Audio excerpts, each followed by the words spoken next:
Agora tá. Então, bora no boa noite.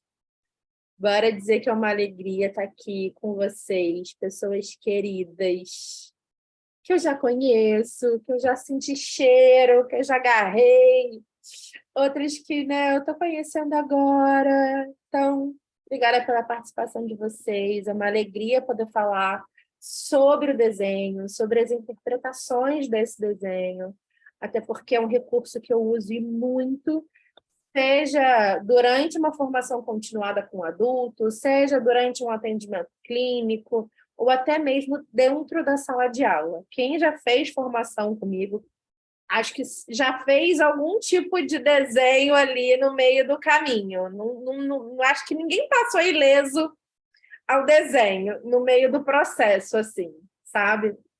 Então, é muito prazeroso, principalmente para mim, falar sobre esse tema, que eu vou dizer assim, é bem...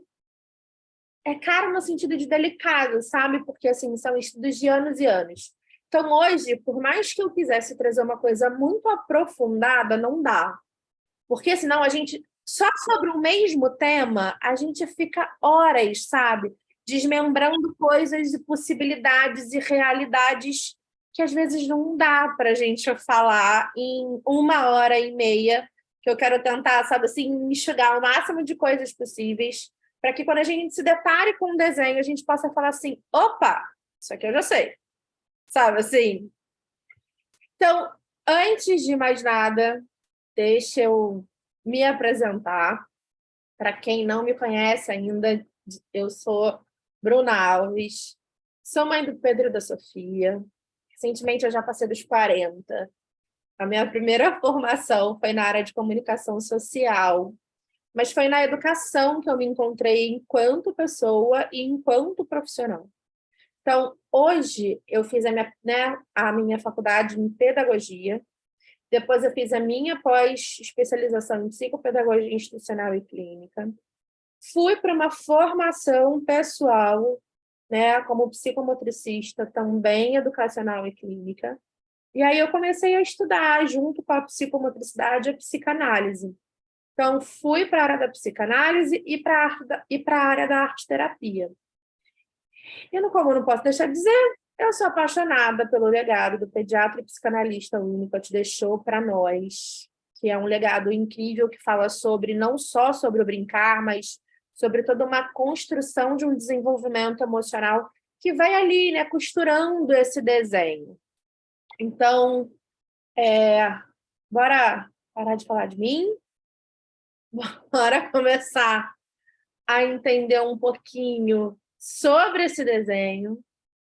E eu acho que é fundamental a gente, para começar a falar do desenho, não dá para eu chegar aqui jogando coisas sem antes trazer um contexto histórico. Eu acho que é bem necessário, sabe, esse contexto. Então, assim, nós, seres humanos, a gente aprende muito de uma forma qual? Ativa. A gente vai interagindo com a realidade, a gente vai usando o nosso imaginário, a gente vai, né, tendo uma questão cultural, o meio que vai nos cercando.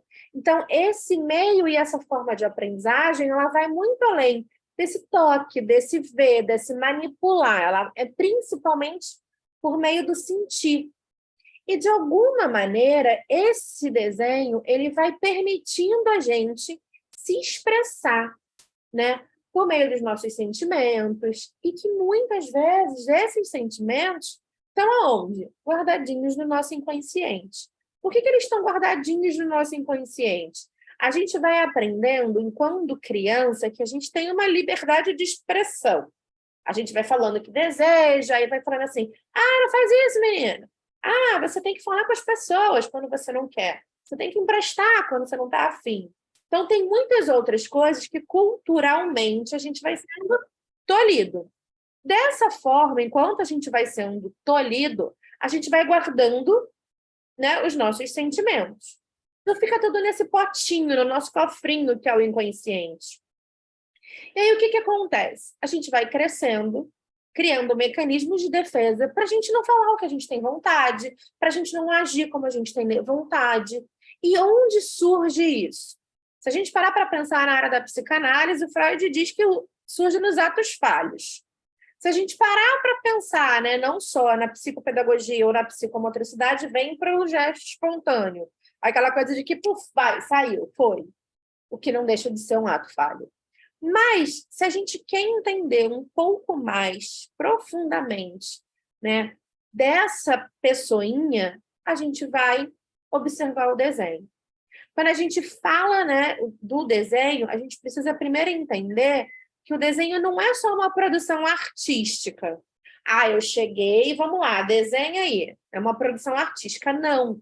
Ela principalmente, né, ela é um processo o quê? Primeiro, autoral. Segundo, é possível de aprendizagem. Por que é possível de aprendizagem? Porque quando eu estou desenhando, não são só rabiscos, não são só traços. Tem algo ali que está sendo dito, mas também tem algo que eu vou fazendo o quê? A partir da observação, eu vou fazendo esses desenhos. Por exemplo, aqui no consultório, eu tenho, logo aqui na frente, vários objetos. Um deles é um cacto de crochêzinho. E aí, ele fica aqui. Tem uma criança que virou e falou assim, isso é um coelho. Eu falei, parece, realmente, mas por que é um coelho? Ele falou que é a ponta das orelhas. Depois eu expliquei para ele que não era um coelho, que era um cacto. E ele virou e falou, nunca vi um cacto. Entende que é cultural também o desenho? Também é aprendizagem? Por quê? Ele desenhava várias vezes esse cacto, acreditando que era um coelho. Quando ele... E aí vem essa questão do desenho que a gente vai ouvir mais à frente. Quando a gente vai perguntando o que você fez, ele vira e fala assim, o seu coelho. Eu falei, que coelho?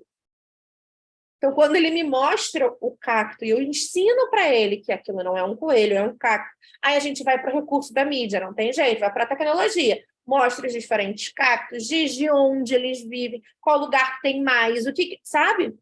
Então, é aprendizagem. Então, algo ali está sendo dito, mas, ao mesmo tempo, está sendo compreendido. Muitas vezes, as crianças, né, nessas fases, assim, principalmente até os 5, 6 anos, quando elas começam a desenhar a nossa casa, uma cadeira, a mesa, o boneco favorito, ela não está reproduzindo um objeto. Ela está internalizando aquele objeto. Então, entra essa questão principal da história. Por quê? Só na segunda metade lá do século XX, a criança começava, sabe, a fazer... Ela era vista, né? E aí, ela tinha, anterior à metade do século XX, ela não era muito bem vista. E as crianças tinham que fazer o quê? Reproduzir os desenhos dos artistas ou dos adultos. Elas não podiam interagir, elas não podiam fazer nada que fosse da vontade delas. Era simplesmente treinar uma habilidade para você saber desenhar. Então, era aquela fase do copismo, sabe? Assim, era a única maneira que a criança podia desenhar naquela escola tradicional daquela época. Tudo bem que até hoje a gente tem escola que é assim. Mas, naquela época, né, era a partir dessa forma, era o jeito que eles desenhavam. Foi na época da escola moderna que o desenho começou a ser visto como uma autoexpressão. Então, era o quê? Uma manifestação da criança e das suas transformações, do seu desenvolvimento. Então, o desenho deixou de ser algo emoldurado, artístico, copiado, para ser uma forma de visão de mundo. Se a gente parar para ver a era do cubismo, a gente começa a observar que não tem mais aqueles autorretratos perfeitos, sabe? É a parte em que a gente começa a ver os retratos bem diferentes, que são aquelas coisas assim, sei lá, eu lembro muito dos autores fazendo aquelas formas, né, com um olho diferente, não está um do ladinho do outro. E isso é passível de interpretação? Sim, mas a gente vai se perder ali naquele meio das interpretações quando a gente tenta interpretar tal qual uma obra de arte de fato. E aí, para a gente começar a pensar nessas interpretações que o desenho pode trazer para a gente tem algumas premissas que são importantes.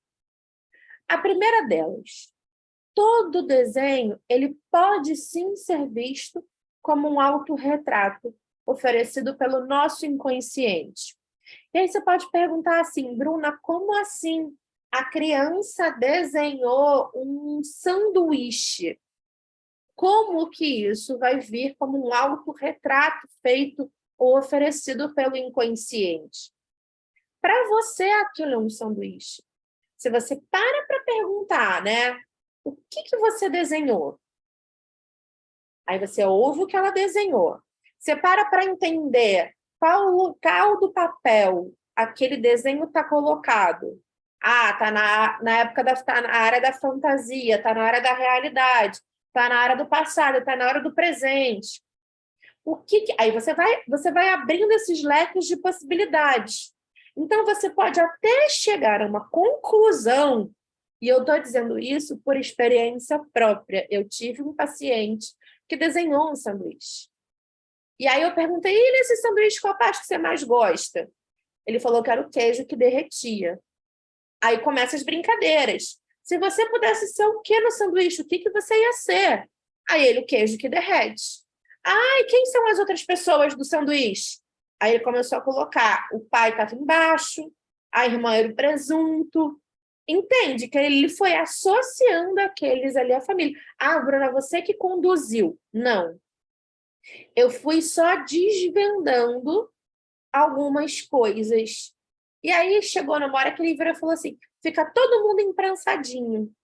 Chega que me cansa. Sabe assim? Então por que ele é o queijo? Ele é o único que derrete. Ele é o único que de repente está cansado daquela coisa toda, sabe?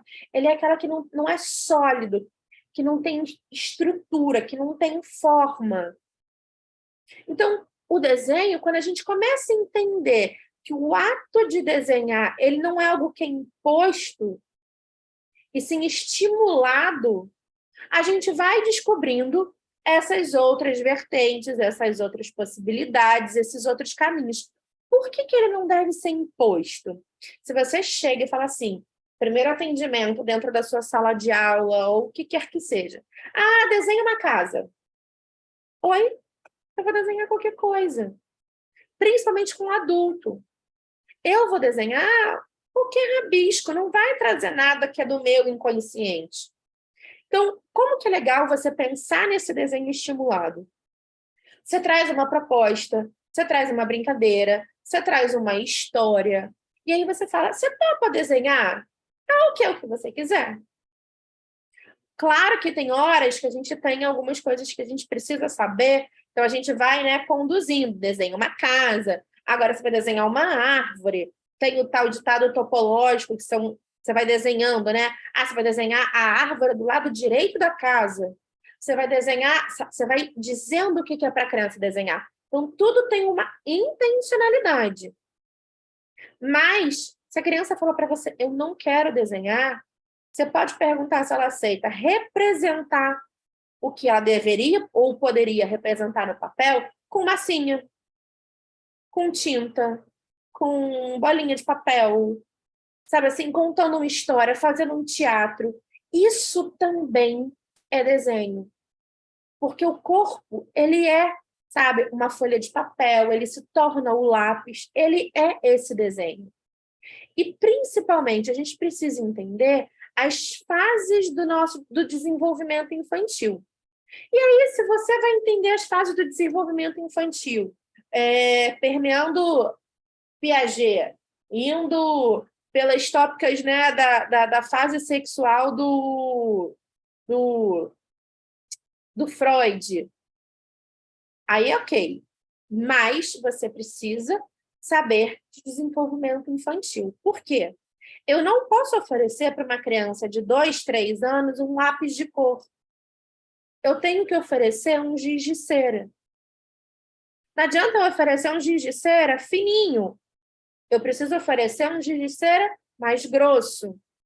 Por quê? Porque tudo isso tem questão, não só com a área da psicomotricidade, com a coordenação motora, mas também tem com o desenvolvimento emocional, tá? Então, a gente vai falar um pouco mais à frente sobre essas questões dessas etapas aí, muito rapidinho também, porque não adianta entrar nesse detalhe muito a fundo.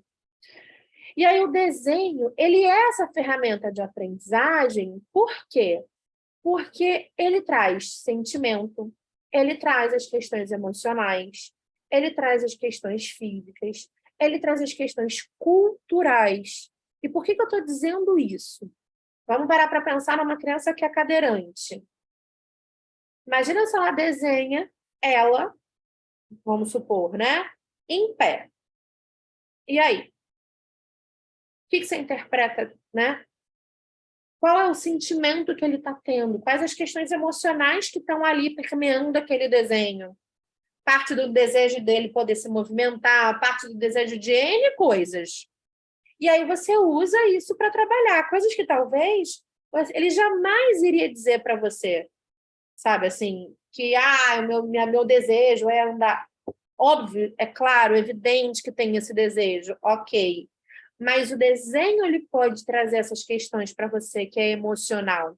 E quando a gente se prende ao tema do desenho, igual eu falei, né? Eu tive um paciente que desenhou um sanduíche. Eu me prendo ao sanduíche. A gente não pode se prender ao fato ou ao tema. A gente tem que se prender à maneira como é que foi feito o desenho. Como assim? A maneira como ele... Como é que se diz? Como ele desenhou, como ele ofereceu a força, como ele impôs o movimento, a pressão, as cores que ele usou. Isso tudo é mais importante do que o tema propriamente dito. Vou falando, tá? Quem me conhece já sabe que eu me desengato a falar. Então, quando eu compartilho tela, eu vejo às vezes só 2 pessoas e vão alternando ali. Então, se tiver alguém com alguma dúvida, aqui é um espaço de discussão. A gente tira a dúvida, tá? Então, pode perturbar, pode parar, pode pedir para perguntar. Agora, não fique esperando eu ver que você está com o dedo levantado, porque eu não vou ver. Então, pode abrir o microfone e falar, Bru, aí a gente vai e abre para falar, tá bom? Então, vamos pensar assim, né? A gente pode começar a pensar na seguinte ideia. A gente tem alguns materiais que são importantes para a gente usar. Então, aquilo que eu falei, se você vai pensar na fase de desenvolvimento infantil, pensando na linha do Piaget, nos estágios psicossexuais do Freud, entendendo a psicomotricidade como base, ok. Agora, o principal é a gente entender os estágios, né? Vamos pensar assim, pelo viés do desenho. Por quê? Se você quer começar a observar a criança pedindo para ela fazer um desenho da família dela, se ela tem até 3 anos, impossível, esquece isso. Por quê? Ela só desenha aqueles rabiscos que não tem controle motor nenhum. Talvez surjam as famosas garatujas. As garatujas é aquele... Eu não sei se eu consigo desenhar aqui, mas depois eu vou tentar. É aquela bola, sabe assim, que tem um olhão, mal está fechada, e nem sempre tem braços e pernas. Às vezes tem os rabiscos. Essas são as garatujas. As garatujas, elas representam principalmente, né, a ideia de que ele entendeu que ele é um corpo dissociado da sua mãe. Mãe enquanto função materna, não enquanto mãe que gerou, tá? Então, assim, o desenho, ele vai ultrapassar os limites do papel. Então, assim, você vai esquecer. Se você for entregar uma folha A4 para uma criança de 3 anos, ela vai rabiscar a mesa, ela vai rabiscar tudo. O ideal é você entregar uma folha A3, metade de uma cartolina. Por quê? Ela precisa do espaço. Ela, numa folha A4, vai ultrapassar esses limites. E fora que, no início, essas linhas elas não vão se fechar em círculos, ela vai sempre preferir o giz de cera, primeiro que é duro. Ah, mas o lápis de cor também é, ok. Mas ele tem uma pega mais fácil, principalmente aquele mais gorduchinho. A criança vai preferir as cores quentes. A primeira cor que ela reconhece enquanto cor é a vermelha. Então, se você começar a pensar na psicologia das cores, que cor ela está usando, o que, que é, o que, que deixa de ser, ela não vai, ela esquece isso. Porque ela quase não vai usar o azul, ela quase não vai usar o verde. Então, assim, ela vai usar muito vermelho, laranja, amarelo. Então, as cores quentes são as preferências dessas crianças. A verde é uma das que ela usa por último, assim. E aí, de 3 a 4 anos, é que começa a surgir esses desenhos com paisagem, é quando tem a maior variação de cores. Começa a surgir essa figura humana, mas são aquelas células. Se as garatujas são aqueles redondos que nem sempre têm uma composição, as células ela tem aqueles olhões, um rosto, tem um cabelo, o braço, a perna, sai tudo do mesmo lugar, né? O braço e a perna é um negócio enorme, a cabeça é um negócio pequenininho. Nem sempre tem boca, nem sempre tem nariz. Então, imagina se você fica avaliando as ausências das partes do corpo. Então, isso a gente não pode começar a analisar nesses desenhos de crianças até uma certa idade. A partir dos 5 anos, ok, esses desenhos têm cenas mais simples, as histórias são mais fantasiosas, eles preferem usar o lápis de cor.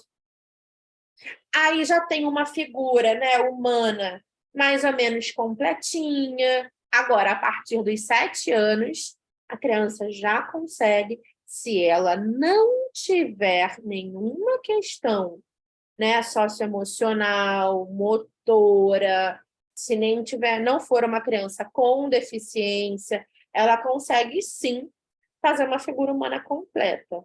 E aí a gente fala de material. Como assim a gente fala de material? Se a gente pensa, né, no desenho, o giz de cera, o lápis de cor, as canetinhas, elas são coisas rígidas, né? O material é duro, é sólido. Já quando a gente usa aquarela, argila, elas têm uma consistência mais molinha. Por mais que uma criança de 5, 6 anos consiga brincar de colorir com a aquarela, aquilo pode trazer um incômodo no campo terapêutico, não no campo educacional, tá? Porque ela não tem controle sobre, assim como ela talvez não vai ter controle com a tinta guache, porque o pincel, ele ultrapassa às vezes os limites. Então, por isso que essas crianças até os 7 anos preferem os lápis e os giz de cera, por conta do controle. Depois, eles vão indo e aprendendo a usar o giz de cera e o lápis de cor, tá? E aí a gente vai pensando no seguinte, beleza. Aí agora, peraí que eu não quero mais nessa agora não. Vou fazer uma pergunta aqui, antes. Já mostrei, agora já foi, mas vamos embora. Quando a gente pensa em desenho, eu, pelo menos, na minha cabeça, sempre vinha o primeiro material, o lápis. Lápis de cor ou lápis de grafite, é o lápis. Giz de cera, ok, né? E aí, tá, tudo bem. Tinta, beleza, a gente vai ampliando esse leque. Agora, a gente tem a inabilidade motora, principalmente a coordenação motora fina por conta da pega do lápis. Só que a gente tem uma questão muito interessante. É a preferência da ponta do lápis ou da ponta da caneta. E aí eu queria que vocês pensassem assim, o que vocês preferem? Não precisa nem dizer. Quando você está escrevendo, quando você está desenhando, ou sei lá o que é, você prefere ponta fina, ponta média ou ponta grossa? Fala, pode falar, pode falar. Eu gosto de comunicação, eu gosto de papo furado. Fina. Fina? Eu prefiro fina. Depende do que eu Prefere estou fazendo, fina? é fina. A maioria das vezes é ponta fina. Média. Eu também. Média. Show. Tem alguém que gosta Ah, de ponta grossa? Isso, olha só, o que a gente vai falar depois não é uma avaliação. Isso pode ser coisas do momento, ou pode ser mesmo coisas, né? E vambora. ponta Mas, grossa, desculpa, né, sem querer, eu acho que eu fiz alguma coisa errada. Eu fui clicar em você para te ver, fiz besteira. Volta aí, fala. Acho que você mutou. Aí, pronto. Desculpa. ela me deixou muda. Ela fez assim, cala a boca. Não, não queria Tô fazer isso, não. É brincando. porque você ia falar, eu queria botar você ali para eu ver.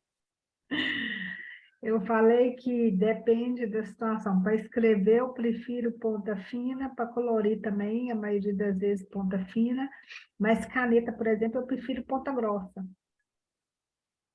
Legal. A Júlia botou lá no chat ponta fina. Eu abri aqui, vi todo mundo viu, mas vamos lá. Então, a gente tem isso, uma questão de personalidade, tá? E aí, vamos lá. A ponta fina, quando a gente está usando ela, né, tem essa relação emocional, sim, e a personalidade, sim. Então, o que que mostra? Conforto. Você está confortável ali escrevendo ou desenhando, né? Tem relação, pode ter, não quer dizer que tenha, tá? Tudo que a gente vai falar hoje é contexto de observação, que você vai fazendo mediante os seus estudos, mediante você, né, tá ali com mais de um acompanhamento, com mais de uma presença, com mais de uma interpretação, com 2, 3, 4 desenhos, tá? Então, por exemplo, as pontas finas têm essa questão do conforto, tem essa questão, né, não do luxo como uma soberba, mas gostar do que é bom. E também pode ter relação com essa dificuldade de autoafirmação. Então, assim, o traço às vezes vai ser um traço muito fininho, de vez em quando pode ser um traço bem apagado. Por quê? Porque a ponta é fina? Não, porque tem essa dificuldade de se afirmar, de dizer que veio, sabe assim?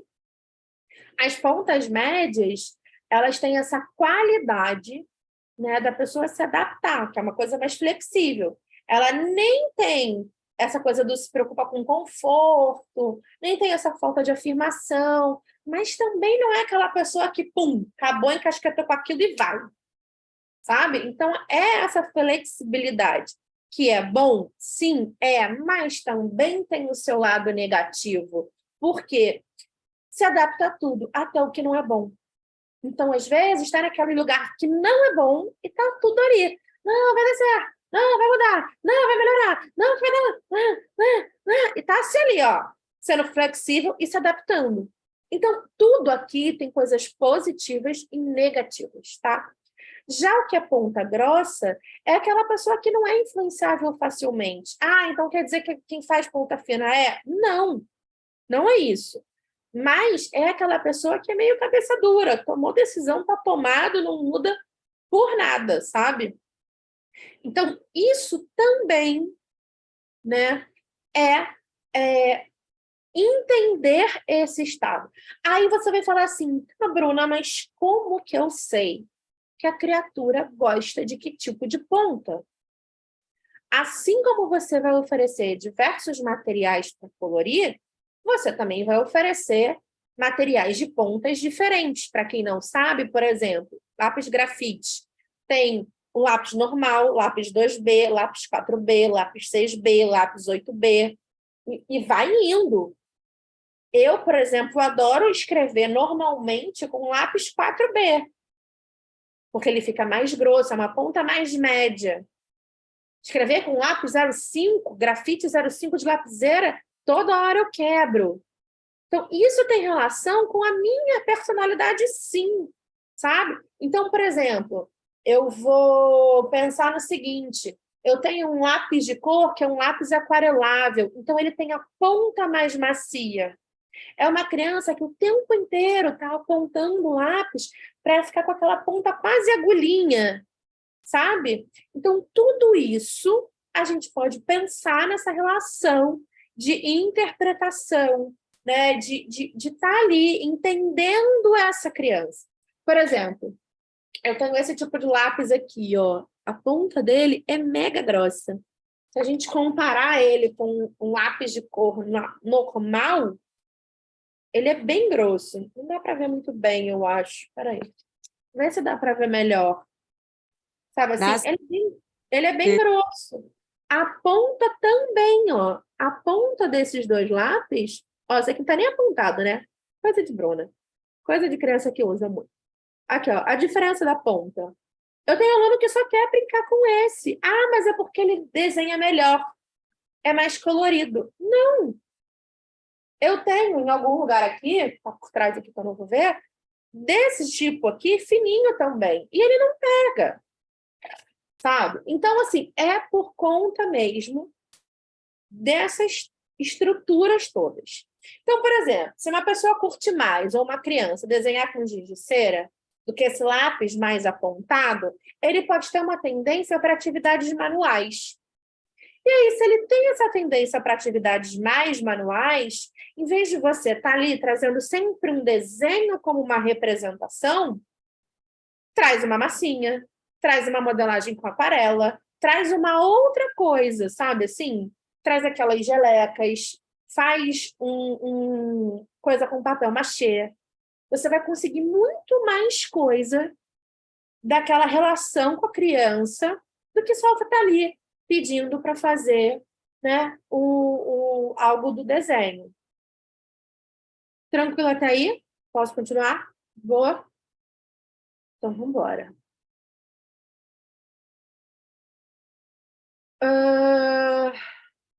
Agora a gente vai falar sobre papéis. Tenho um monte de papéis. Tamanho, textura, e isso assim. Ah, Bruna, seu papel é colorido. A criança vai desenhar aqui? Vai. Se ela quiser, ela vai. Ela pode preferir esse tipo de papel, que não dá para ver muito bem, mas é um papel meio liso. É um papel que, se você passar o lápis de cor, ele desliza, que é diferente desse daqui, que é um papel com uma gramatura maior, que ainda é diferente do que esse daqui, que é aquele papel vegetal, quase um papel manteiga, sabe? E aí é interessante o quê? Eu ter esses diferentes materiais para que a criança possa escolher o que ela quer. Ah, mas é só diferentes materiais? Não, é diferentes tamanhos também. Então, ó, desse aqui, eu fiz vários pequenininhos. Então, quando eu quero trazer para a criança alguma coisa para ela desenhar, geralmente eu ofereço não só os materiais, né, de diferentes formas, mas eu também ofereço diferentes tamanhos. Quando a gente vai oferecer um papel para uma criança desenhar ou para um adulto desenhar, o ideal é que a gente não ofereça, né? Ah, vou deixar assim, deitado, vou deixar assim, em pé na mesa. O ideal é que a gente faça aquele lequezinho, sabe quando você vai fazendo esses lequezinhos assim, ó, e você deixa, peraí que eu tô tentando fazer aqui, e você deixa assim, na mesa, disponível. Por quê? A pessoa pode escolher se ela quer usar o desenho na vertical ou na horizontal. Ah, Bru, mas isso tem relação? Sim, tem relação. Alguns estudiosos dizem que não. Isso principalmente quando é a galera da área da psicopedagogia. A galera da psicanálise diz que tem. Então, geralmente, para a galera, né, que fala que a horizontal é uma pessoa que tem uma sensação, né, de continuidade. Ela é aquela pessoa que não é expansiva, mas ela se relaciona bem com as outras pessoas. Então, quase sempre, ela vai pegar a folha e vai colocar a folha na horizontal, tá? Porque ela é sociável, tá ali, conversa. Quando é na vertical, as coisas para essa pessoa são muito pretas no branco, sabe? É aquela pessoa que só tem uma possibilidade, ele é muito correto, sistemática, as coisas só acontecem daquela forma. Então, isso tem uma relação, tá? Que as pessoas pode ser porque a galera da psicanálise diz. Mas também pode não ser, porque não é todo mundo que está falando. Eu acredito muito que sim.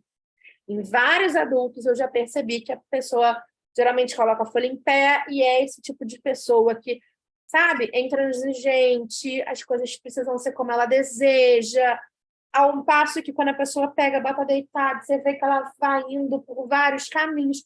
Por quê? O papel deitado te oferece possibilidades de você desenhar, sabe? Ele está ali amplo para você desenhar. O papel em pé, ele te restringe a esse campo de abertura. E depois a gente vai entender que essa coisa da abertura, dos braços abertos, tem uma relação de aceitação. E aí a gente pode pensar no seguinte, tá, beleza, então eu escolhi o tamanho do papel. Se a pessoa pega aquele papel piquititico e aí ela faz um desenho enorme naquele papel, né? É uma pessoa que pode ser, né, muito concentrada, mas também pode ser muito introvertida. Agora, se ela não ocupa esse espaço disponível, porque o espaço já é pequeno, mas ela não ocupa quase nenhum espaço, ela ainda faz um desenho menor ainda naquele papel, que é micro. Pode ser uma criança ou um adulto que não tem confiança em si, que a gente satisfaz com qualquer coisa, assim. Você dá um negocinho, a pessoa já fica feliz. Por quê? Ela não tem muitas necessidades, ao passo que ela também não tem muitas demandas. Então, a gente vai assim, né? É uma criança que aceita tudo. Ah, mas isso é bom, Bruna? Nem sempre, tá? Então, assim, por ela não exigir muitas coisas, não ter muitas necessidades, não ter muitos desejos, ela pode escolher esse papel e não ocupar o papel todo. Agora, se ela escolhe, né, um papel médio, é a mesma história da ponta média do lápis ou da caneta. É uma pessoa que se adapta com facilidade, mas ela também se ocupa nessas situações. Ela entra facilmente em qualquer grupo, mas ela ocupa o seu lugar. Não é aquela pessoa que entra em qualquer grupo e fica ali, ó, sem saber o que ela vai fazer, ou tentando se esconder, sabe? Ela ocupa o lugar dela. E aí tem também quem escolhe aquela folha enorme. Então, são pessoas sociáveis, gostam de realizar coisas importantes, autoconfiantes demais. Lembrando, nem tudo é bom e nem tudo é ruim, tá? Então, quando a gente está falando de textura e espessura, a gente pode atribuir outros significados, como, por exemplo, busca de conforto. Se a textura, a gramatura do papel que ela escolhe é mais grossinha, ela está buscando conforto, está buscando um afago. Se a gramatura do papel é aquela mais fininha, ela pode ser aquela pessoa que romantiza muito as coisas, sabe? É aquela coisa muito sensível. Agora, se tem essa textura, né, bem mais lisa, que as coisas deslizam, o giz de cera desliza, o papel desliza, sabe? São aquelas crianças que são muito objetivas. Então, se você for tentar conquistar muitas coisas ali, meu, você vai perder aquela criança em 2 segundos, sabe? Porque nesse atendimento ela não vai dar. Ela é papum, fez um negócio, faz outro negócio, falou outro negócio, acabou, cansou. Então, não adianta você estar trazendo muitas informações, muitas coisas para ela que nem sempre vai rolar. Bruna, Diga. Carol, Oi, Carol. quando você fala no momento que nós vamos para colocar o papel, para expor o papel para que a criança escolha, né? Em cima de uma mesa, na altura da criança, no chão, como vai ser oferecida? Show. Isso você vai observar de criança ou de paciente, adulto para paciente, tá? Se você está no chão fazendo uma proposta, tá? E a criança está confortável no chão, não leva ela para uma mesa. Você quebra esse lugar que ela está. Vai para o chão, continua no chão, entendeu? Então, bota todos os materiais no chão. Ah, mas é um chão que é difícil de desenhar. Então, o que você pode ter? uma lona ou uma coisa meio de madeira, ou um papel cartão mais durinho, que a pessoa possa ter aquilo como apoio, tá? Agora, não dá mesmo, é um tapetão, é um chão de Eva, vai atrapalhar? Ok, convida para a mesa. Não tem o que fazer. Mas isso é assim, sempre na altura da criança. Nada que ela tenha que ficar de um jeito desconfortável para pegar algum material ou algum objeto. Por exemplo, aqui, quem não... Quer ver? Deixa eu pegar aqui. Geralmente, eu tenho aqui, assim, uns negocinhos que eu gosto muito, que são esses assim, ó. Os meus, eles ficam aqui, sabe? Então, o que eu faço? Quando a gente está no chão, isso aqui vai para o chão. Pego todos, eu tenho 8, se eu não me engano, aqui atrás. Tem lápis, tem giz de cera, tem canetinha, tem pincel, tem tudo, ó. E às vezes é assim, ele fica deitado. Então fica ali à disposição. Tem potinho, tem latinha, não importa aonde esse material vai estar. O que importa é como que você vai oferecer, tá? Então, sempre ali, à mão, fácil, para que a pessoa possa escolher um. E aí ela fala assim, não é esse que eu quero, vou trocar. Não é esse que eu quero, vou trocar. Imagina se está longe dela, ela tem que andar para pegar. Ela desiste de trocar, e aí você perde essa troca. Por quê? Às vezes, a criança começa a desenhar, não gosta do desenho, amassa e joga fora.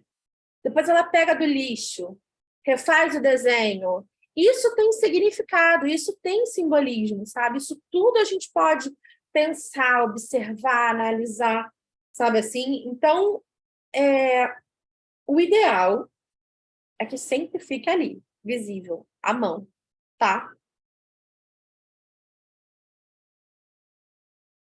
Bruna, Diga. isso você está falando a nível de set terapêutico, Não, não? Em escola a nível de também? escola também. Porque, assim, o que eu tenho, assim, que chega para mim no consultório, muitas reclamações, que a criança não pode usar um monte de lápis que fica trocando toda hora e que isso atrapalha, que não desenvolve, que não sei o quê, e que é aquela rigidez que tem que cumprir o horário, o tempo e tem que... Então, assim, é igual a questão do lápis que você estava falando dos 3 anos. A criança com 3 anos chega para mim, a mãe está desesperada porque ela não consegue fazer a letra A do nome do Arthur. Mas a criança com 3 anos é garratucha, você sabe que não desenha, ela quer que a criança escreva lá. Sim, Então, mas assim, aí, é uma por questão exemplo, rígida, né?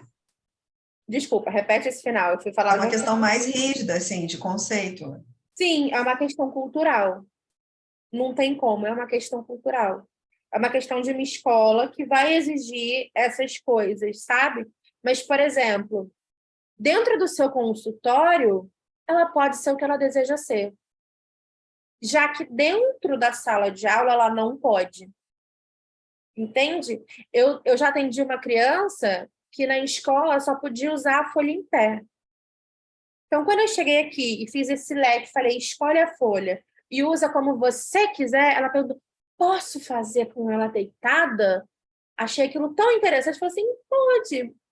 Só fui perguntar para ela por que ela escolheu deitada no final do desenho. Foi quando ela disse, na minha escola a gente só pode desenhar com a folha em pé. Então, entende? É um jeito de enrijecer aquela criança. Só pode desenhar em pé porque a tia tem que colar no caderno e o caderno fica em pé para virar a folha. Isso aí. Então, assim, são paradigmas de uma educação que a gente não tem mais, que a gente já sabe que está mudando, que as crianças estão mudando, Sim. e que as pessoas estão tendo sinais, igual você está mostrando aí vários sinais para a gente, os adultos, a gente pega adulto fazendo isso, e as pessoas ainda não estão acordando, né? Não. E aí, é isso, assim, é passo de formiguinha. Por exemplo, dentro da minha sala de aula, é aceitar que você vai ser ou a revolução ou o caos, sabe? Por quê? Porque dentro da sua sala de aula, você vai oferecer o que você pode oferecer. Então, ou você é aquela pessoa que não está ali servindo para a escola e você vai acabar sendo demitida, ou você vai ser aquela professora que os pais vão te amar porque o filho desenvolveu em questão de minutos e segundos e, nossa, que incrível. Entende? Por que a criança troca de lápis? Porque ela está insatisfeita com ela mesma. ela não troca de cor de 5 em 5 segundos porque é uma criança que está querendo experimentar todas as possibilidades. É uma criança que está insatisfeita com as questões delas. É uma criança que, de repente, não está sendo vista. É uma criança que o tempo todo pode ser rechaçada. Isso tudo tem relação. Então, quando você permite que ela troque de cor o tempo todo, você possibilita ela ser 1 bilhão de coisas ao mesmo tempo, enfiar tudo ali que ela está precisando para dentro. Igual criança que usa muito borracha, o tempo todo tem que apagar, tem que apagar, tem que apagar. É aquela coisa de nada dela é bom, nada dela é perfeito, nada dela é útil. Tem outras situações da borracha, mas um dos principais é esse, sabe? Eu não sei, assim, se tem muito a ver também, se eu estiver atrapalhando, vocês falam. Não, vai. Demais também. Eu tive um bloqueio muito grande na infância. Eu também vou fazer 40 agora, então eu fui alfabetizada, a gente era CA ainda, né? Que a gente ia para a infância, a gente chegava na escola com 6 para 7 anos, né? Então, e eu sou uma pessoa assim, hoje eu tenho diagnóstico, eu tô TDAH e tenho altas habilidades. Uhum. Mas com 6, 7 anos eu era um curiço dentro de sala de aula. E eu tive um bloqueio até os meus 18 anos de que eu não era boa o suficiente, que eu era burra, porque eu não conseguia escrever, porque eu não tinha habilidade, jeito. E eu apagava toda hora, rabiscava, rasgava a folha, e a professora batia, a professora me amarrava na cadeira. Isso em 1990, gente. Não estou falando de década de 30, 80, 50, não. Estou É em década de recente. 1990. Uma professora, eu com 6 anos, me bloqueou para me desenvolver e ter minha faculdade formada só depois dos 30, quase, assim. Então, assim, foi muito traumatizante.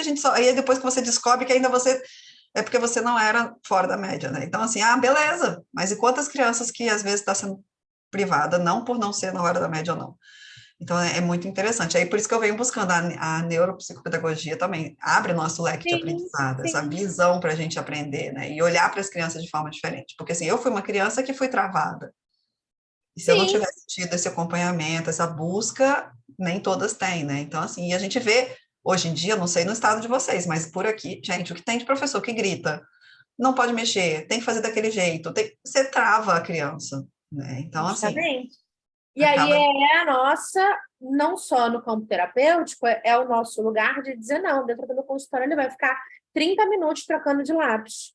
Ah, mas eu não pago para isso. Então, você está me pagando para poder auxiliar o seu filho. Eu estou fazendo isso. Então, ou você confia no meu trabalho, ou é isso, beijo, tchau. Abre a porta para um outro que confia no meu trabalho, porque eu preciso confiar no meu trabalho. mas você tem que educar, você tem que alfabetizar, né?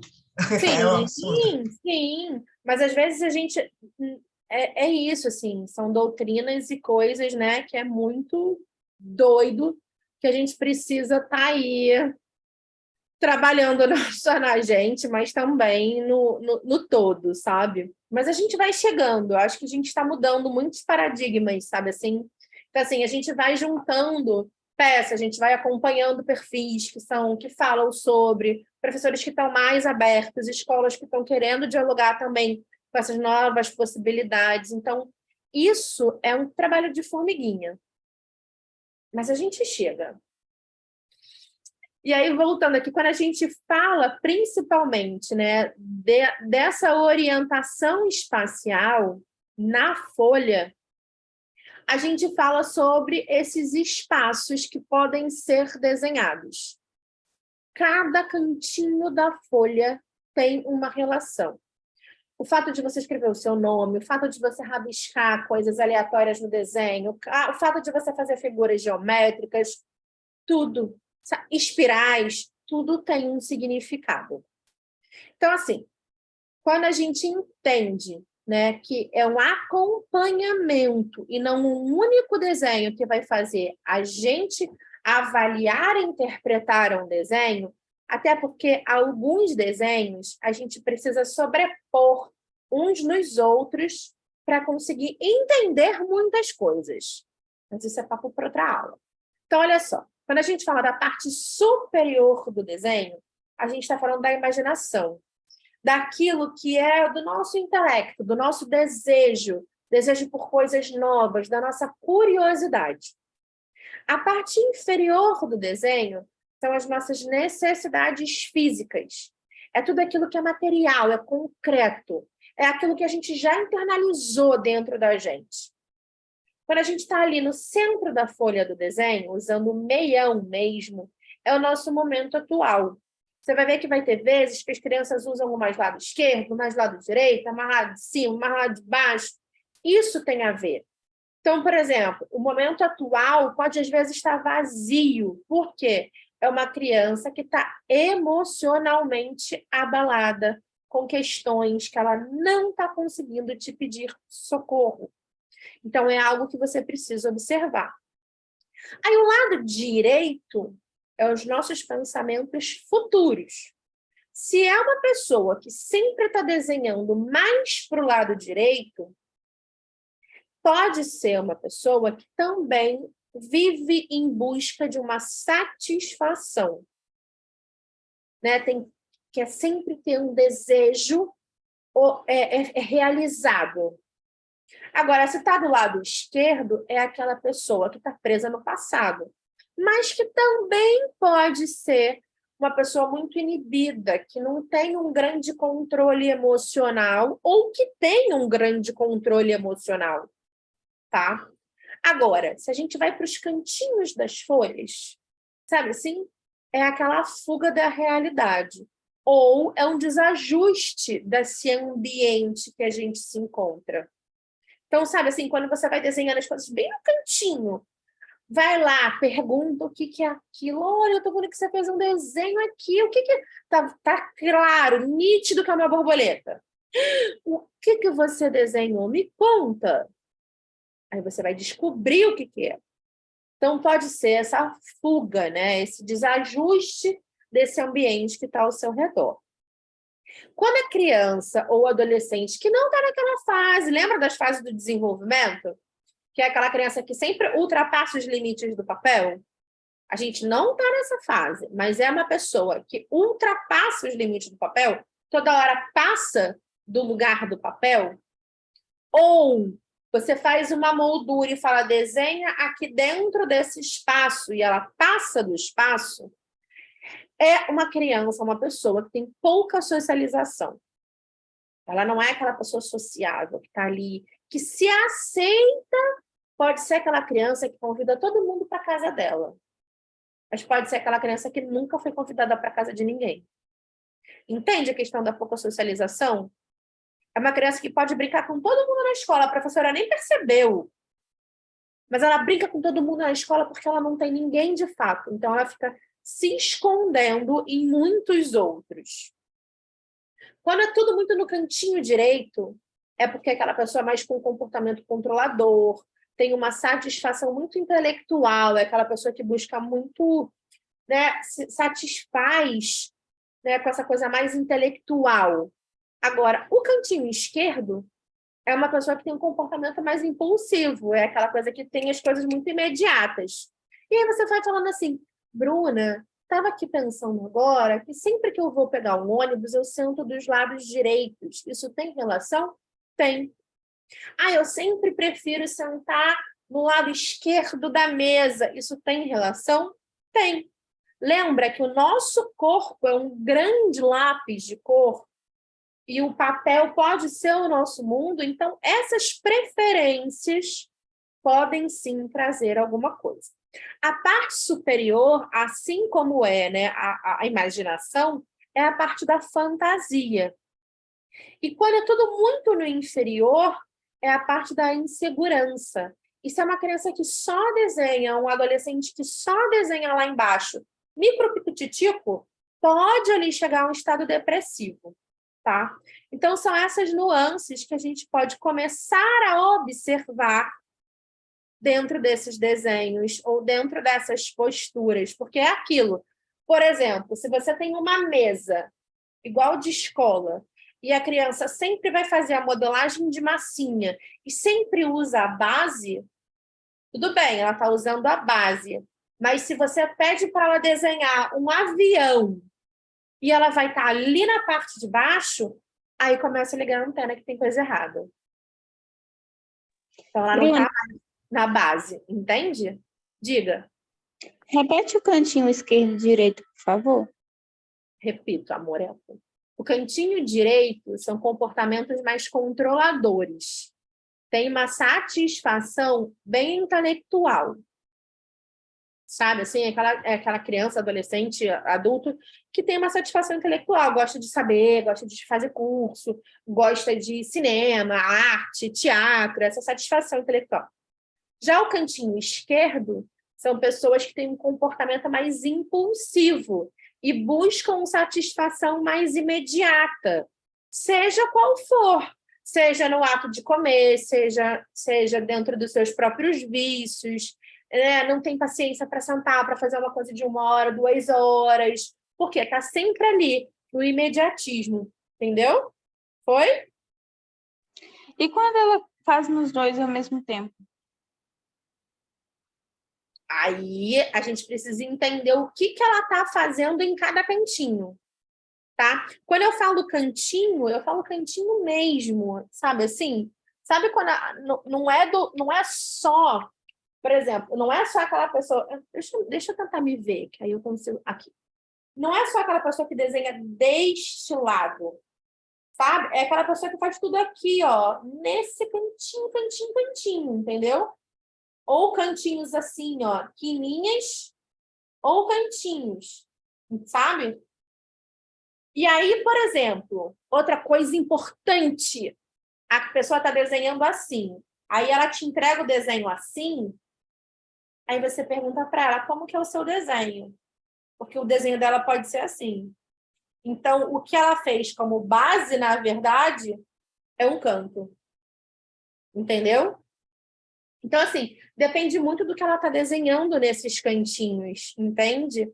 Porque, ao mesmo tempo, ela pode ser uma pessoa que, com a família, ela tem um comportamento impulsivo, mas com os amigos ela tem um comportamento controlador. Sabe assim? Se, de repente, ela desenha a escola como num cantinho de uma satisfação intelectual, ela pode desenhar sei lá, um namorado, um brinquedo, como uma satisfação imediata, porque é aquilo que ela pega, brinca, resolve, acabou, encheu o saco, acabou, saiu, parou. Tá? Então, depende muito do que está sendo desenhado. Tá bom? Eita, fui para um monte de lugar, que nem sei para onde eu fui. Peraí, vou me achar. Enchei. Foi. E aí a gente parte para uma coisa que é fundamental, que é um dos principais pontos que eu gosto de falar nesses inícios sobre desenho, que é a figura humana e a casa. Quando a gente começa a desenhar uma figura humana, a gente está principalmente partindo do pressuposto da nossa construção de uma imagem corporal. A imagem corporal já é aquilo que criam da gente, né? É aquilo que vão decidindo pela gente, sabe? Ah, você que anda igual a sua mãe, você se comporta igual ao seu pai, você faz igual fulano. Isso é imagem corporal que alguém vai construindo de você. E você vai aceitando essa imagem. Você pode ser uma pessoa mega magra, e aí as pessoas começam a dizer assim, nossa, você está engordando, e você só engordou 300 gramas. Você começa a se sentir gorda em excesso. Isso é uma imagem corporal que as pessoas constroem e que você vai adquirindo. Então, quando a gente começa a fazer desenhos de figuras humanas, isso desde criança, a gente está entendendo essa construção dessa própria imagem corporal, mas a gente também está construindo o nosso esquema corporal. E isso a gente pode ir fazendo o quê? Observando. Se você está acompanhando o seu paciente, vai observando esse paciente, sabe? Você vai ali, vendo ele de tempos em tempos, pedindo para ele desenhar. Ah, vamos se desenhar hoje? Vamos. Bota lá um espelho, bota o celular, faz o desenho dele no chão para ele ir fazendo o próprio... Vai criando artifícios para ele ir se desenhando e você vai vendo registro, essa evolução dessas mudanças corporais que vão surgindo no desenho.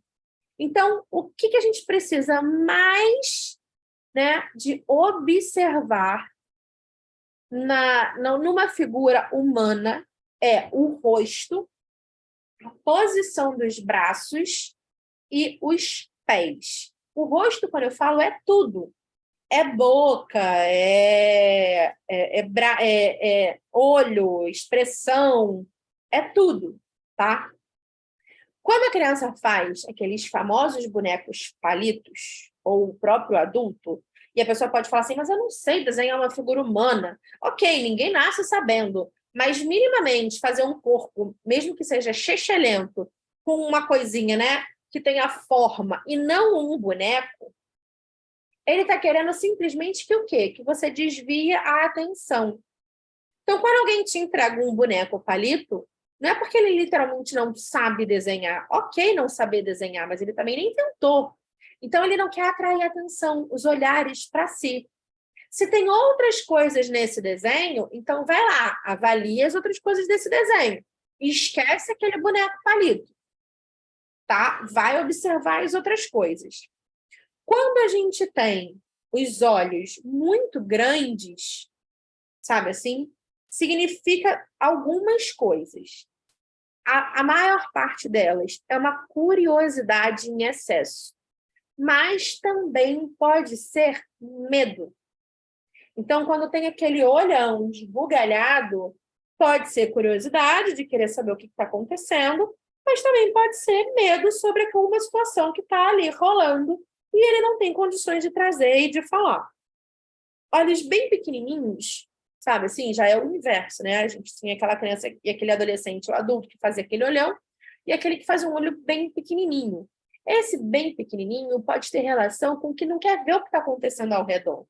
Está rolando uma situação, está vivendo uma situação, está acontecendo algo que ele não está querendo enxergar. E aí, talvez o desenho, em outros momentos, te mostre essa situação, tá? E quando ele não quer ver, ou ele sabe que estão escondendo alguma coisa dele, mas ele já entendeu as regras do jogo e, ó, para ele tá tudo bem. Então, a gente precisa ir observando esses contextos, tá?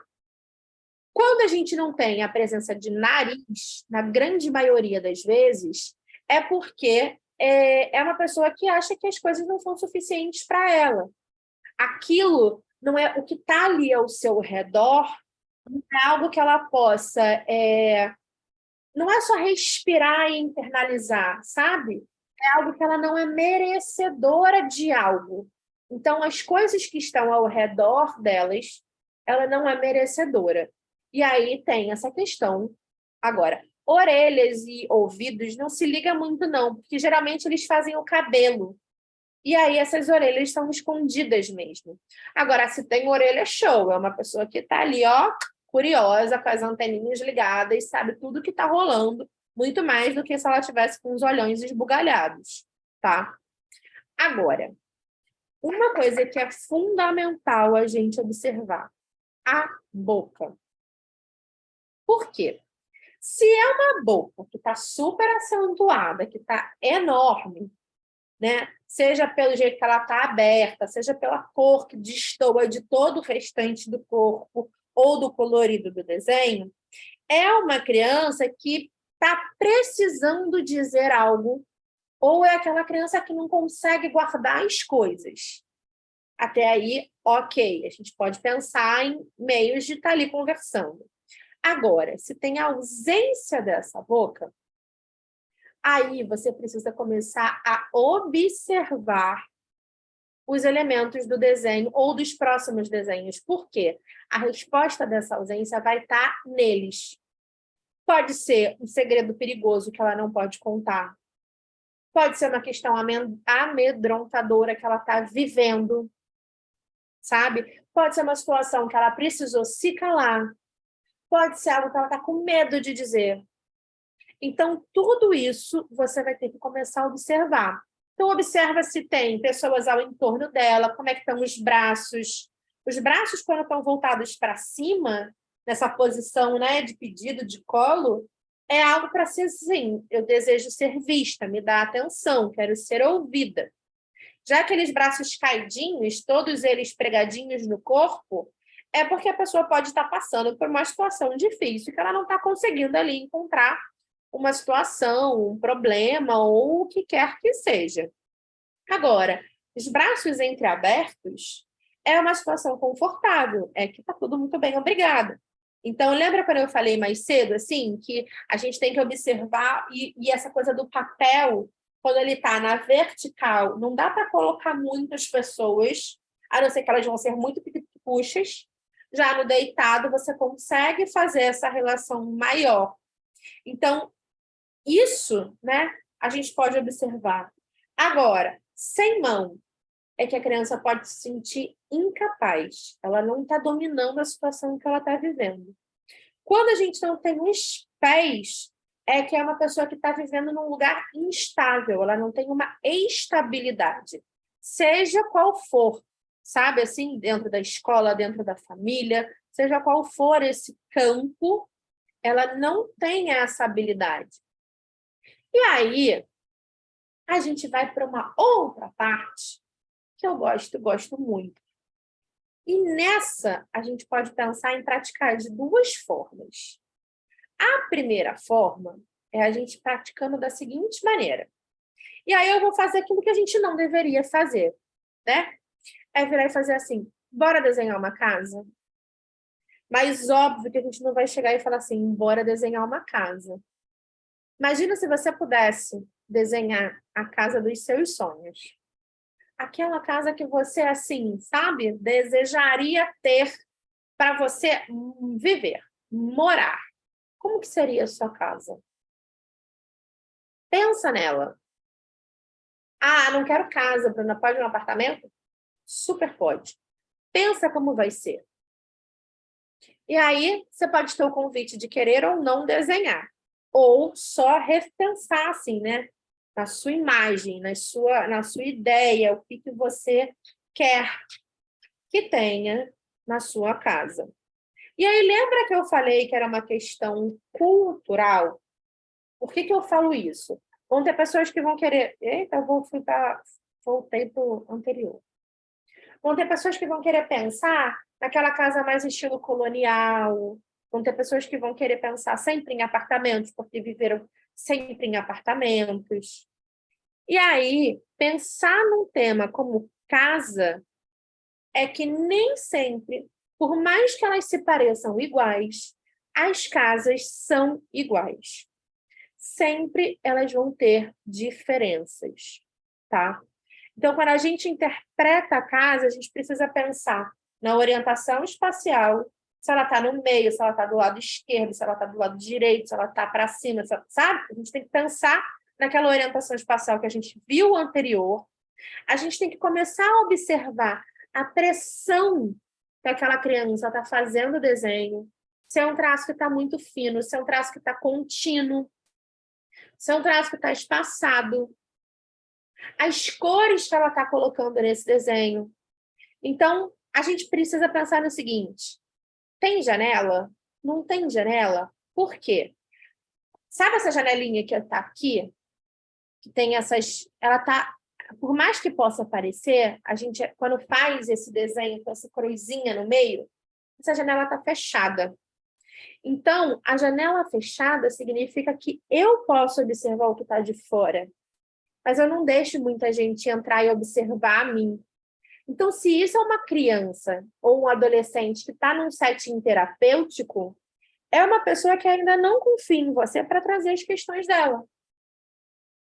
Então, não vai adiantar você ficar ali insistindo em muitas coisas. Ela está fechada para você, ela não vai falar. Agora, quantidades de janelas é algo que a gente também começa a observar, sabe? Então, por exemplo, se a casa é muito grande, ela tem uma questão emotiva muito racional. Se a casa é muito pequenininha, ela tem um estado introspectivo. Agora, na porta, tem lugar para chave? Não tem fechadura? Isso é uma outra coisa interessante. Por quê? Se a criança, né, coloca uma porta pequenininha para relação, para a proporção da casa e do tamanho do desenho, ela é uma pessoa que é muito seletiva. Sabe? Ela tem uma dificuldade de estar ali nesse meio com os outros. Ninguém vai muito na casa dela. Ninguém entra muito na casa dela.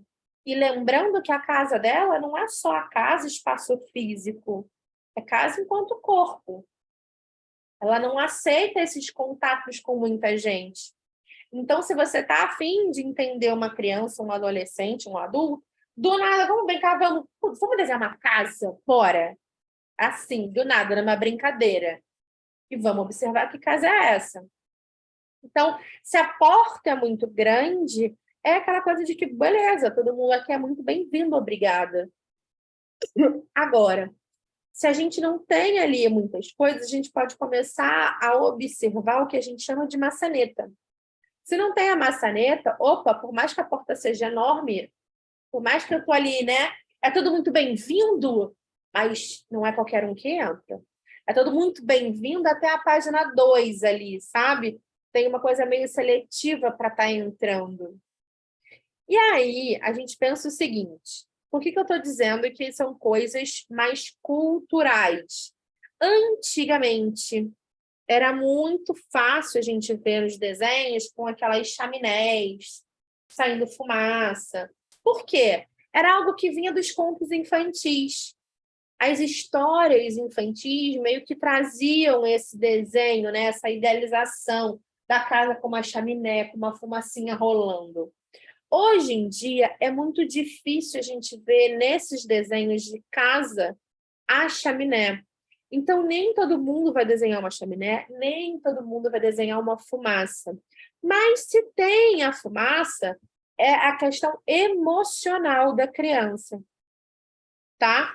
Então, assim, se você vê que tem fumaça na chaminé, ela é muito grande, ela é muito pequenininha, ela é muito escura, aquele cinza forte, tudo isso é uma relação emocional que aquela pessoa está passando. Então, quanto mais forte, mais intensa, mais pesada é essa situação emocional. Quanto mais fraca, mais leve é isso. Então, se por algum acaso um paciente seu chega com essa chaminé, uma fumacinha, e que ele pode falar assim, não, é uma nuvem. Se você identificar que é aquela nuvem que está grudadinha no telhado, pode entender que é a fumacinha da chaminé, sabe? Então, assim, a gente já entendeu mais ou menos a janela, a gente já entendeu mais ou menos a porta, e a gente já entendeu mais ou menos, né? Que tudo é que está no mais ou menos hoje. A chaminé. Quando alguém coloca o sol, por mais que ele não faça parte da casa, mas na maioria das vezes ele está presente nos desenhos, o sol, antigamente, ele representava o pai. Era o pai, ponto, acabou. Tá? Mas isso já foi mudando. Então, esse sol, ele tem muito mais representações.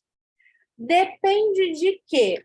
Se está do lado esquerdo do papel, é o passado. Então, se é o passado, vai ter vínculo materno.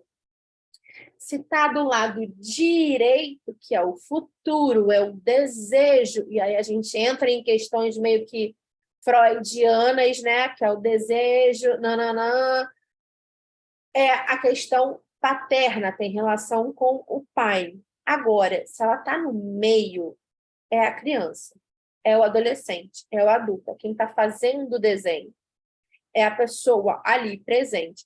Então, quanto mais fortes os raios são, mais perigoso, mais medo aquela criança tem com aquela pessoa, sabe? Se os raios são muito fortes, é porque aquela mãe, aquele pai, ou eu, sou muito controladora, sabe? Então, por exemplo, se tem um sol muito amarelo forte, eu preciso estar ali do lado do pai, eu respeito muito o meu pai. Quem sou eu um dia de levantar para falar alguma coisa, porque senão eu sou capaz de tomar 2 tapas, tá?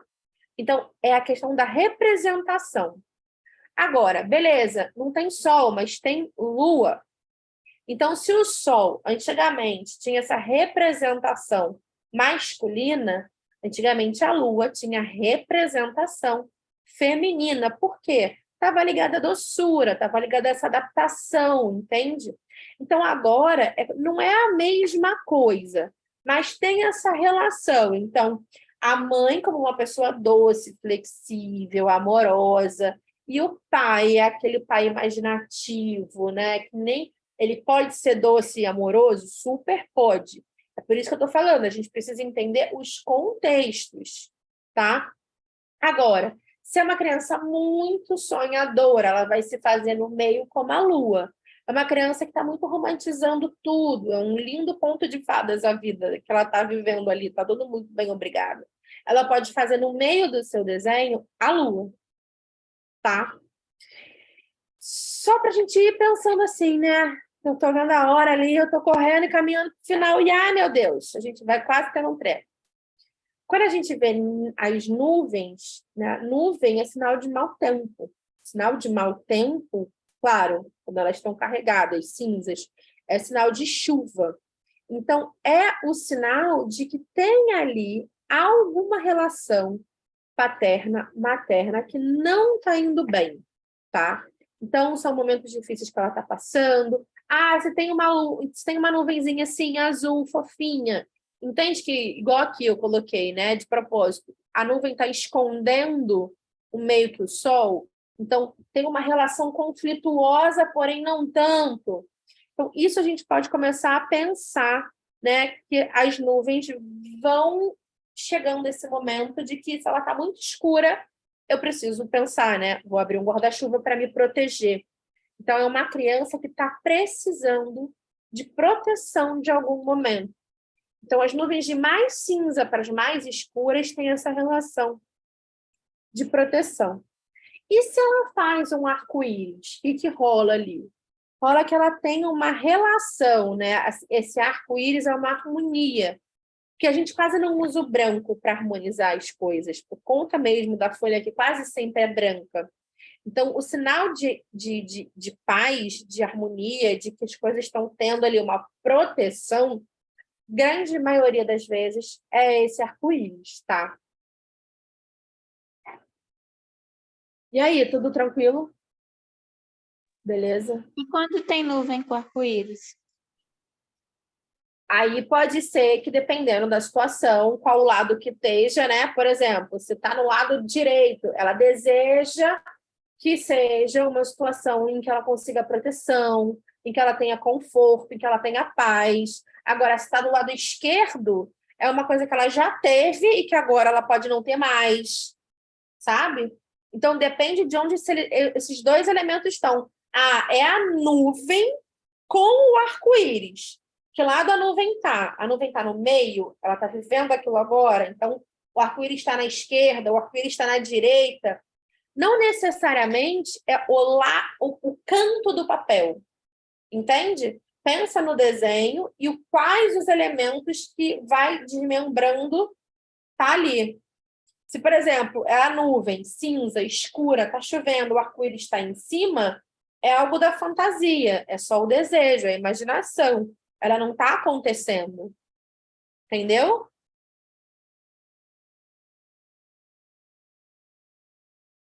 E aí, só para a gente terminar, eu recebi hoje, esse desenho. Dá para ver mais ou menos? Se não der para ver, me fala que eu tento dar um jeito de sei lá, fazer o quê. Não tá dando, né, para ver melhor bem, não, né? Tá? Deixa. Eita, que eu fiz besteira. Como sempre, adoro fazer uma besteirona. Deixa eu ver se eu consigo dar zoom. Consigo. Espera aí. Vamos ver. Ai, calma aí. Consegui. Só para a gente entender o desenho. É porque eu preciso que a gente entenda a localização desse desenho. Hoje, agora, tipo, 7 horas da noite, aqui no consultório estava rolando o atendimento de uma das meninas que eu subloco e espaço. E ela virou e falou assim, Bru, olha o desenho. Você que entende, me diz aí. Essa é a menina que se desenhou há uns dias atrás sem nariz, com os olhos bem pequenininhos. E ela desenhou ela sentada numa cadeira sem as mãos. Um cenário total de desconforto. E ela está com questões na escola. Só que ela desenhou ela com as amigas. A melhor amiga dela é a Mia. Aí você pensa, oi? A Mia tá lá no canto. Aí agora vamos voltar aqui pro ajuste mais ou menos? Vamos. Olha onde a Mia tá. No canto lá, né? Do futuro, assim, ó. É algo que eu quero muito. E aí ela virou e falou, né? Que são as melhores amigas, que são as pessoas com quem ela brinca o tempo inteiro, que nananã, que nenenã, que vai para casa e que chama em casa, não sei o quê, não sei o quê, não sei o quê. Aí, por mais que a gente precise confiar no que essa criança traz, uma criança de 7 anos, tá? A gente começa a perceber algumas coisas. Por exemplo, o desenho não tem base. O desenho está na parte superior da folha. Então, é a parte da fantasia. A melhor amiga está lá no cantão. Alguns deles estão meio que indo para a esquerda, outros estão indo para a direita. Ela está no canto, né, do passado ali, então ela continua presa a esse lugar de não ter lugar, de não ser as coisas, de não ser a amiga. Ela tem um desejo que essa daqui, ó, ela disse que é a que mais implica com ela. Só que ela tem o desejo de que ela seja a pessoa que está mais próxima dela. Ah, mas Bruna, não é porque ela é que mais implica, então por isso que ela botou ela perto? Não. Se alguém implica comigo, eu quero ela longe. Eu não vou nem desenhar. Se eu desenho, é porque eu tenho alguma relação. O que ela implica comigo, talvez, é algo que eu desejo e quero. Então, ela quer ali, ó, pertinho de mim. Sabe? Então, isso daí é importante. Sabe assim? É necessário, é fundamental a gente observar sempre o desenho como um todo. Não só como um ponto X ou uma questão única. Se eu não consigo olhar esse desenho entendendo que está do lado, né? Por mais que ele esteja do lado, que é o lado do passado, ela está aqui mostrando que essa galera, ó, está indo cada vez mais longe dela. Entende? Então, a gente precisa entender esse contexto que esse desenho tá, o que essa criança está tentando oferecer para a gente poder começar a, talvez, a ajudar ela. Nas outros desenhos, as crianças não tinham braços. Agora eles têm braços. Eles têm aqui, ó. Deixa eu ver se eu consigo voltar. Tem, consigo. Então, assim, tem umas que estão meio que de olhos fechados. É aquela coisa de que não está enxergando ou a realidade ou não vê ela. E presta atenção, ela tem um coração no meio, assim, sabe? É aquela coisa que ela é muito amorosa, muito social, é muito, né, muito fofa. As pessoas falam disso para ela. Mas ela, aqui até parece que a Lia também tem um coração, sabe assim? Que parece ser muito parecida, assim, com o coração dela. Mas é isso. Aí são as perguntas que a gente pode fazer. Primeiro, percebeu que não tem cor? Nenhuma.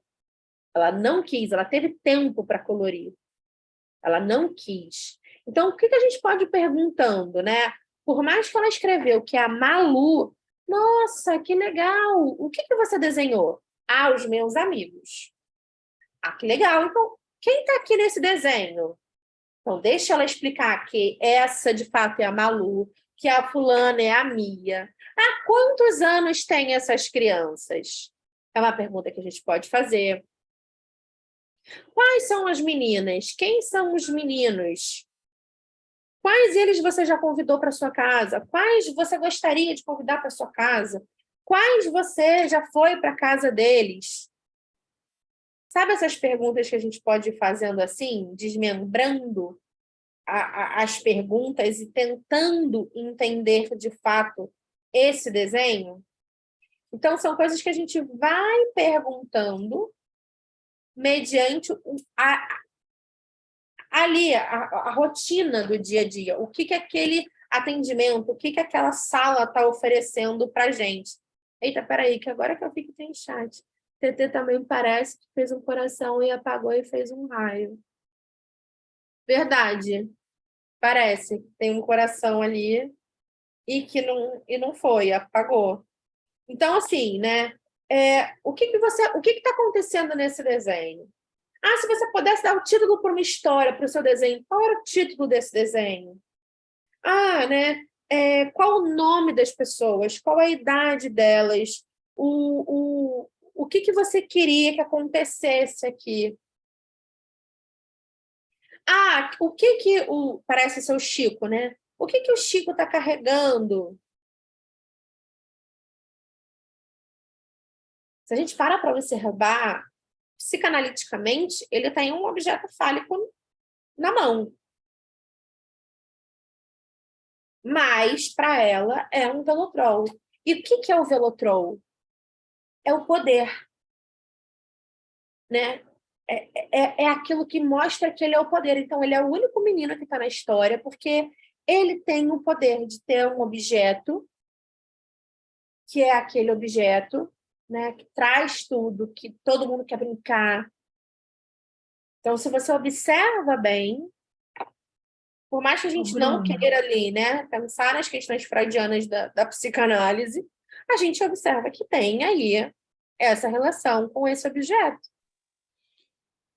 E ela não faz o Vilotrol na base, né? Ela não faz o Vilotrol na base, né? Como ele ficaria no chão ali. Ela faz mostrando realmente, né? Mostrando realmente, ele não está andando. Ele pegando, né? E ele na segurando, na mão. E ela diz... Seria simbolismo também de ser um troféu, tipo, ele é especial porque ele tá... Seria talvez um simbolismo de que ele é especial porque ele tem um poder, ele tem alguma coisa que ninguém tem. Entende? E, de certa forma, o velotrol, quando se anda, né, com a criança, é uma sensação de liberdade, depende da velocidade. É igual uma bicicleta, você está andando de bicicleta, Sim. você tem a sensação que você está livre. Então, o velotrol é isso, né? A velocidade, o poder de sair andando e pronto, de ser livre com aquilo. Justamente. Imagina. Entende? Então, assim, é o único menino do desenho. Então, se você vai perguntando essas coisas, por exemplo, eu ainda acho que uma dessas criaturinhas é a irmã. A psicopedagoga disse que não. Aí eu falei assim, tá bom, depois descobre, né, a irmã, o nome dela, quem é ela de verdade, porque eu ainda acho que alguma delas aí é a irmã. Porque, assim, aí a gente começa a entender os contextos. É uma criança que teve, no meio da pandemia, os pais se separaram, a mãe teve um outro relacionamento, teve uma menina agora. Então, assim, tem todo um contexto para uma dificuldade de aprendizagem. E assim, não teria talvez um olhar também por ele ser o único menino com esse poder de ser uma coisa meio assim, ele é o único que manda, a questão mais machista voltada por isso, por esse lado? Talvez ele... Porque assim, é como se fosse o homem, o provedor, porque ela só tem as amigas, mas tem um que é poderoso, amigo dela, não sei. Sim, e por exemplo, como a gente não sabe ainda a relação que ela tem ali com o pai, pode ser a representação do pai dela. Tudo bem, era um amigo, mas é o que a gente chamaria, né, pensando nessas questões, de ser a transferência da relação com o pai para o menino. Eu pensei nisso pela questão do poder, de estar segurando algo como se fosse algo poderoso, porque assim, ele como criança, como amigo dela, estaria, e se você olhar, ele está mais por fundo do que para frente das meninas, né? Como se fosse um destaque diferente.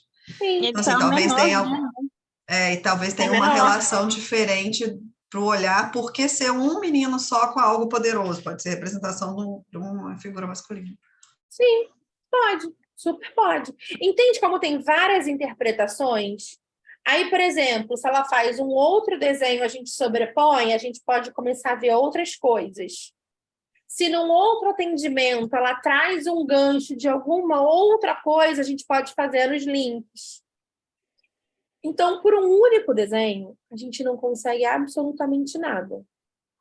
Mas por um conjunto dessas observações, é que a gente vai buscando essa compreensão e esse entendimento.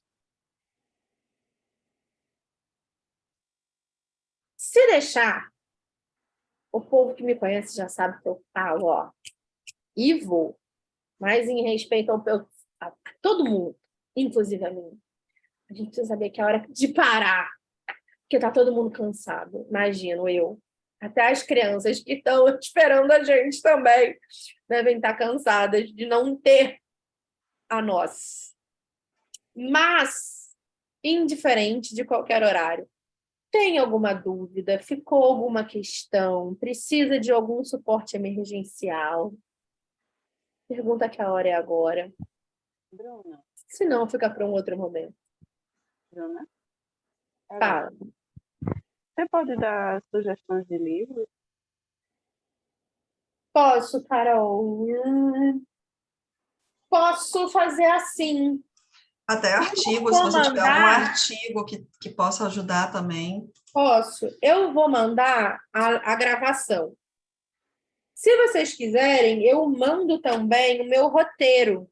Tem coisas assim escritas meio aleatórias, mas deve ajudar, assim, de coisas que eu organizo, rascunho, para poder não esquecer e falar.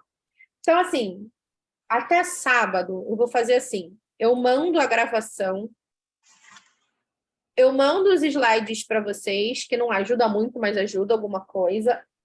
O roteiro. No roteiro, eu posso colocar, sabe assim, as indicações dos livros e dos artigos que eu gosto, que eu tenho, que eu estudo e que eu vou seguindo eles.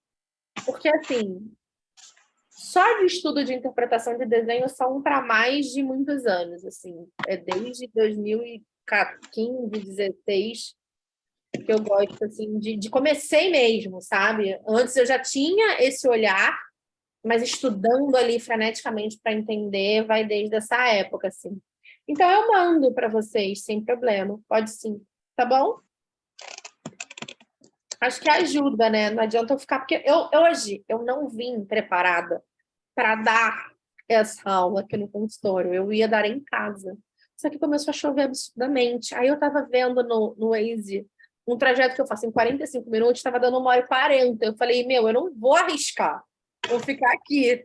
Então, eu não trouxe nada. Tá todas as coisas lá. Eu estava preparada para dar lá.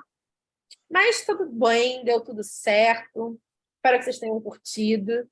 Espero que vocês tenham gostado. Espero que tenha, sabe, assim, ajudado de alguma maneira a falar sobre esse desenho. Deixa eu interromper para poder ver vocês. Eu gosto de ver vocês. Agora sim! Estou vendo vocês maravilhosas, lindas, queridas. Gente, é muita gente, que lindo. Amei. Não sei nem o que dizer. Não sei, obrigada. Adorei o nosso encontro. Quero foto. Eu sou pessoa que esqueço de foto. Sempre lembram de foto. Quero foto. Pode? Vamos. Então, bora. Cadê um sorrisão? Bora? 3, 2, 1 e... Gente, amei essas criaturinhas que vêm junto. Obrigada aos meus participantes mirins, que eu sei que estão por aí. Teve uma hora que eu vi o Pedro estar fazendo careta. Eu queria poder ter feito careta na hora, mas aí eu parei, perdi o foco. Eu sou dessas, que eu faço careta também. Mas obrigada pelo carinho, que a gente vai estudando interpretação de desenhos juntas por um bom tempo. Qualquer coisa que precisa, pergunta. Mando para vocês o material até sábado, prometo. Qualquer dúvida, grita. Qualquer coisa, chama. Obrigada, Bru. Eu que agradeço. Beijos. Beijocas. Ótimo, como sempre. Prazer, meninas. Beijo. Até a próxima. Obrigada, prazer. Prazer. Até a próxima. Tchau. Tchau, gente. Menina. Tchau, tchau.